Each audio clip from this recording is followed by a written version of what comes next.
just not ready to. I don't wanna love you, but I do. Yes, I do. I don't wanna count the hours. I can't think of a better way to spend a Saturday night than reviewing the stagnant pop recordings on the Decca label by Rick Nelson. Welcome back.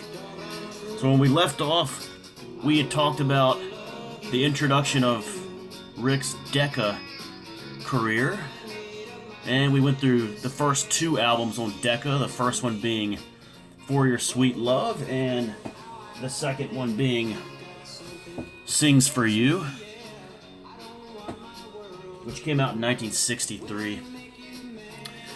Now, if you go back to Imperial label, you can kind of break the Imperial recordings down into two separate eras. One would be the rocking sessions, the rockabilly sessions, which is 1957 to somewhere in 1959. And then you have the pop sides, which was probably late 59 up to 1962. But you could always pretty much just loop the whole Imperial sessions into one big category just called the hit years. When it comes to the Decca recordings, which was a longer run, it was a 13-year run, and it divides fairly easily into four separate periods. So the first one is a continuation of the Imperial with the basic sound that he developed with Imperial, with a stronger emphasis on like softer ballads than strong rockers. Okay, the second period would be the country music period. The third would be the psychedelic period, and then the fourth would be the Stone Canyon Band period, which was the longest of those four. So at the beginning of his tenure with Decca, he had little to worry about. He had consistently recorded hit songs with Imperial, with an extraordinary band, of course, which traveled with him to Decca, and he had his same producer, which was Jimmy Haskell. He had money in the bank. He was just married. He had a new baby at home. He had the TV show was still doing fine, and on top of that, he had a couple of hit movies under his belt. But with a lot of the artists whose prime period was in the mid to late 60s and mid to late 50s and early 60s, Rick Nelson was about to be left behind by new sounds that were beginning to dominate the popular radio. In 1962, his first Decca album, this was recorded before all that change happened, and it did well. That was For Your Sweet Love, String Along, hit the top 25. His second one, Sings For You, which we talked about, happened right at the beginning of that shift, but it still did well. Fools Rush In, For You, did a good job. I Rise, I Fall was another song that they decided not to release as a single, and Johnny Tillotson, a country singer, took it to the top 40. All right, and that brings us to a period where there were four albums that were produced and recorded quite rapidly between 1964 and 65 in there that I kind of like to refer to as the soft fraternity pop period of his career. So in 1964, produced two albums by Rick. Neither of them had any chance on the charts because at that point the charts were consumed with the Beatles and the Rolling Stones and even the Dave Clark Five. You forget about them. They were all over the charts too. And the first one was called The Very Thought of You. And the song that you heard on the intro was a song called I Don't Want to Love You, which was written by Barry Mann, co-written by Barry Mann. a very famous Brooklyn-born songwriter who's still alive today. Him and his wife, Cynthia Weil, wrote quite a few fantastic songs like Uptown by the Crystals, We Gotta Get Out of This Place by the Animals, Magic Town by the Vogues, and even Sometimes When We Touch by Dan Hill. He's in the Songwriters Hall of Fame. But this album was cut in a single month in March 1964, and it did yield a let's see what the other tracks are. Take a look at the back. Okay, so I Don't Want to Love You was Man and his wife Cynthia Weil. I think I'm pronouncing that right, Weil or Weil. There's a Charlie Rich song on there, just a little bit sweet. There are some other obscure names on there. I mean, Love Is the Sweetest Thing, Ray Noble. And the only other familiar name on there is Dave Burgess, one of his old hands. I Love You More Than You Know. There was only one hit on this album. There was a top 30 single. And this was, again, Ozzie Nelson's direction, going back to an old song. And it was the revival of the title track, The Very Thought of You, which was Ray Noble. So Ozzy, again, took this one just like he did with Fools Rush In and For You. I showed you that in part 2. And he took a song that was originally from 1934. Ray Noble, you're about to hear Al Bowley on the vocal refrain. This is on the Victor label. And we'll take a listen at the Ray Noble version from 1934, and then a little part of the Rick Nelson version from 1964, 30 years later. The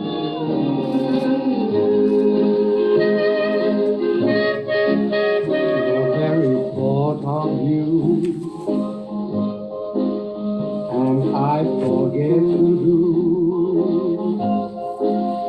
the little ordinary things that everyone ought to do. I'm living in a kind of daydream. I'm happy as a king, and foolish though it may seem to me, that's everything. The mere idea of you, a longing here for you.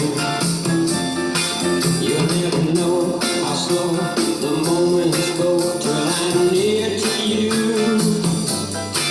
I see your face in every flower, your eyes in stars above. It's just the thought of you, the very thought of you, my love.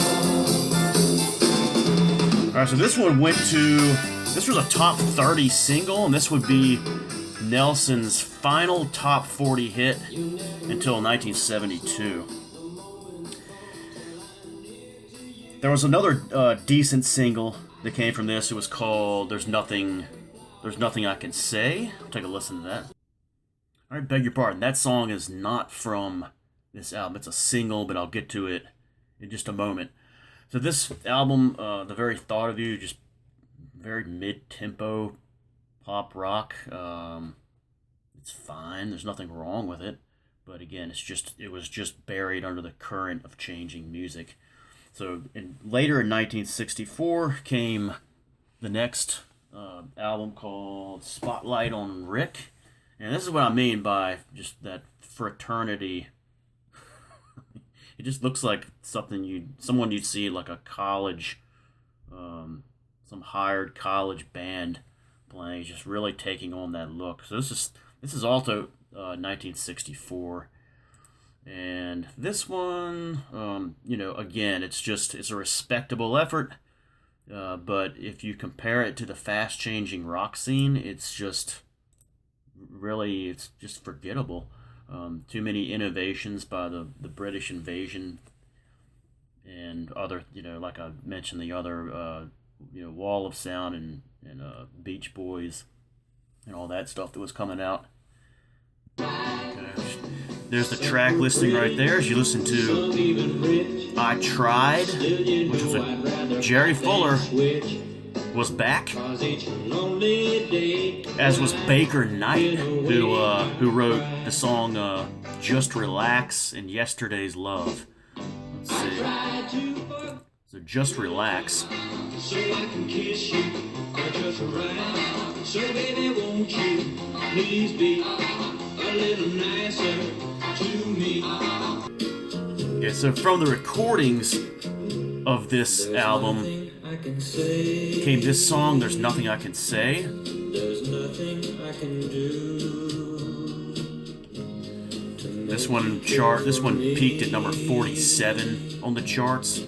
Again, it's his last, this would be his last top 50 for another 7 years. The other single that was, or the one single that was released from this album was called A Happy Guy, which was written by Larry Cusick and Kenny Rankin. A Happy Guy got into the top 100 at number 82 on the charts. As you continue to listen to There's Nothing I Can Say, just another mid-tempo ballad. I'll always be that way. If you don't feel it too, there's nothing I can do. There's nothing I can say except to pray. Very weak, the album as a whole, but again, it's fine, well produced. One more single from this album was released came out in 1965, called "Come Out Dancing," which peaked at 130 on the charts. The B-side was "Yesterday's Love." Alright, ready for some more soft pop? This is the April 1965 release, Best Always. As you hear a Petula Clark cover.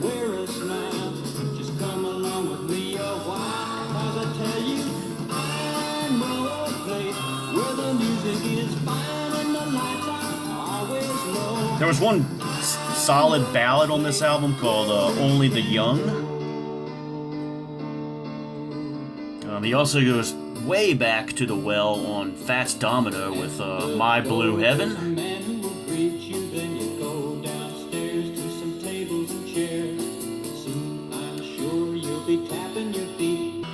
Yeah, another interesting selection was the one you're hearing right now. This is the last track on the album, called When the Chips Are Down.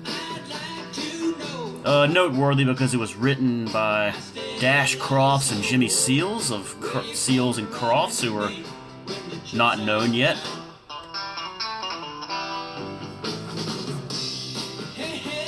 Yeah, fraternity rock at its best, or worst.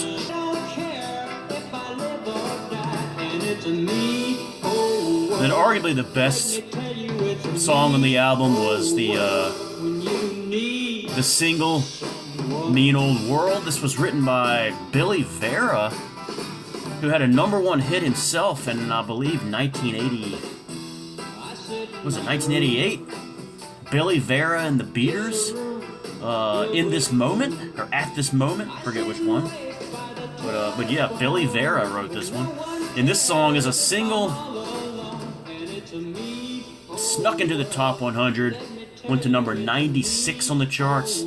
The final top 100 hit until, earlier I said the last top 40 hit until 1972. That's not true. He would have one in 1969, a top 40 hit. We'll get to that one later. All right, Best Always. I'll take a take a look at the back of this one.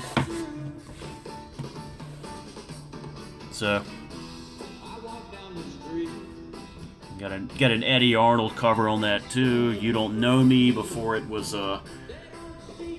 done actually done well by Ray Charles. This was before Ray Charles did his well-known version of it, and it's pretty much forgettable.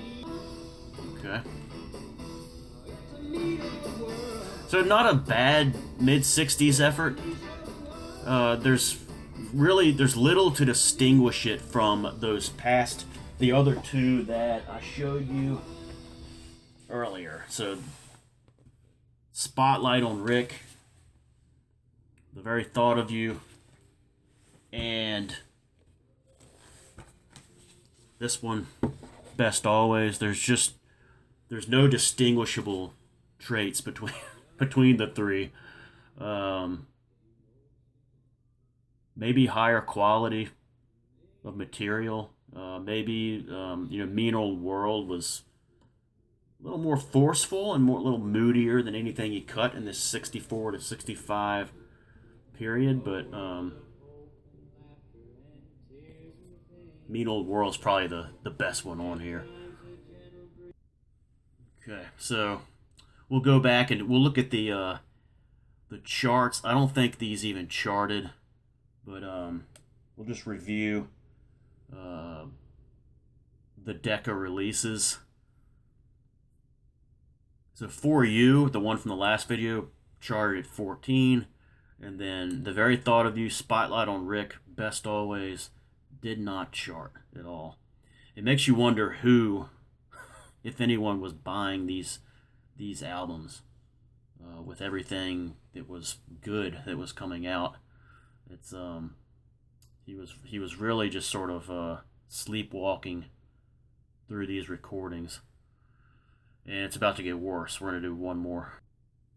All right, so those 3 LPs, as mundane and stagnant as they were, just in his defense, they were also well produced. That the music was tight. It was fine, but it's just when you compare it to the Imperial and the early Decca, it's just stuff that's very background, like almost lounge type music. So it did not do well at all.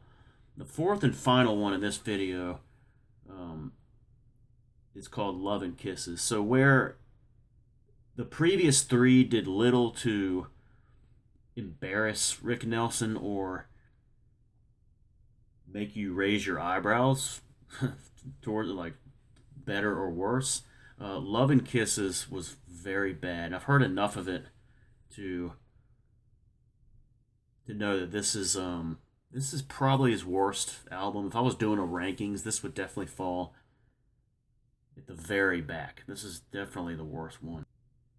Now it looks like it's a soundtrack, but it's not because of the font of Love and Kisses.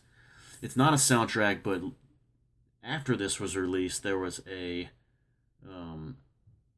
I guess it would be considered kind of a soundtrack because it's like, it says on there as sung by Rick in the Universal picture. So the picture came out later. So I guess you would consider this a soundtrack.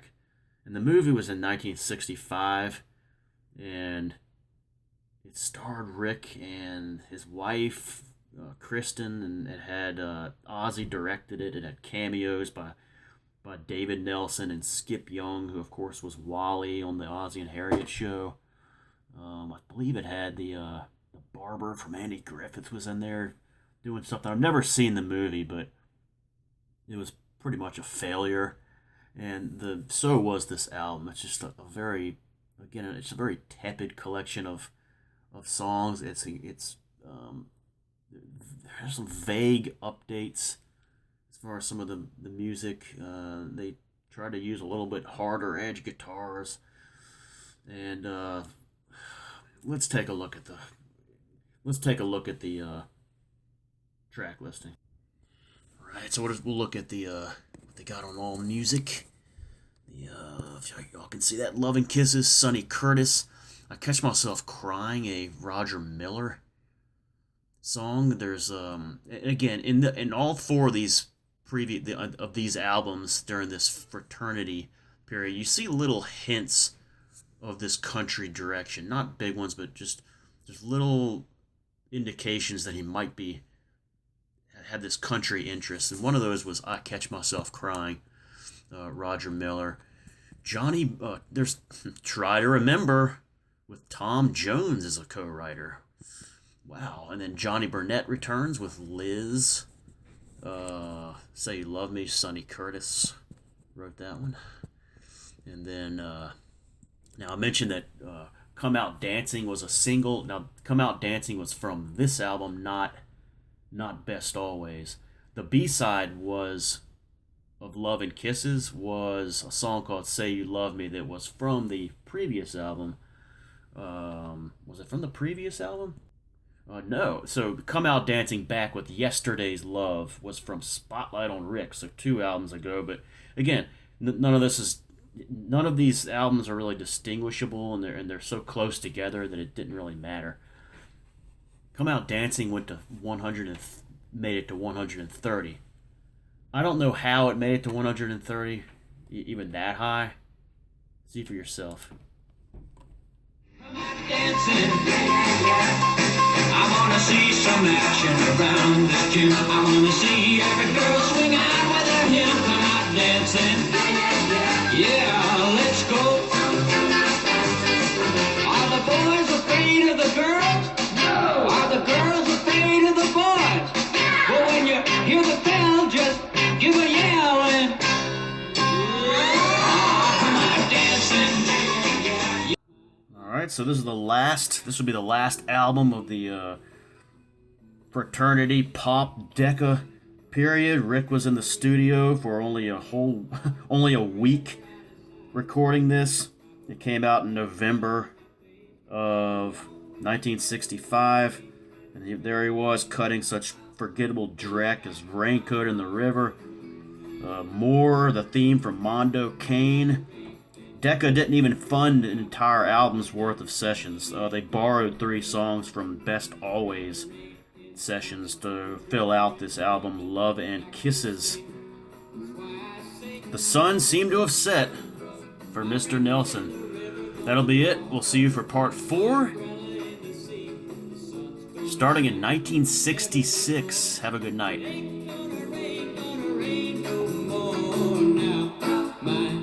Baby's coming back to me.